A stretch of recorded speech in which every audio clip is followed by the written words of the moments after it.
സരിതയുടെ call വിശദാംശങ്ങൾ ഒരു IG വഴി പുറത്തുവിട്ടത് നിങ്ങളൊക്കെ ഓർക്കും.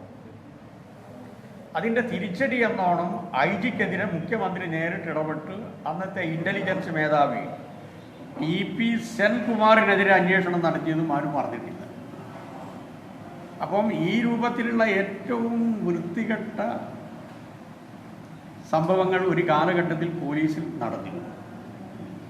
ആ പോലീസിനെ ആണിപ്പം VD സതീശൻ സ്കോട്ട്ലൻഡ് യാർഡിന് തുല്യമായ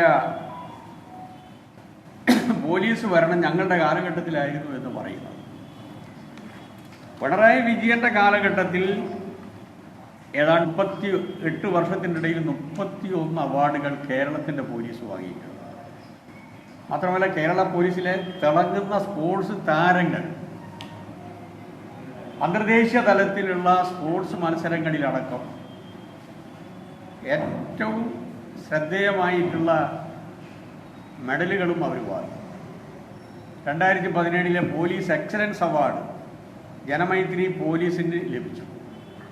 2018 ഏറ്റവും നല്ല 10 പോലീസ് സ്റ്റേഷനുകൾ ഇന്ത്യ രാജ്യത്തുള്ളതിൽ അതിലൊന്ന് വളപട്ടണം പോലീസാണ്. സ്റ്റുഡൻറ്റ് പോലീസ്, അതുപോലെ തന്നെ ഹോപ്പ് പദ്ധതി, പിങ്ക് പോലീസ് പെട്രോൾ, ഇതിനൊക്കെ തന്നെ സ്കോച്ച് അവാർഡ്. അഴിമതിയില്ലാത്ത പോലീസ്, താരതമ്യേന അഴിമതി കുറഞ്ഞ ഇന്ത്യ രാജ്യത്തിലെ ഏക പോലീസ് കേരളത്തിലാണ്. 2021 ഇന്ത്യ പോലീസ് ഫൗണ്ടേഷൻ നടത്തിയിട്ടുള്ള സർവേയിൽ അത് സൂചിപ്പിക്കുന്നത്.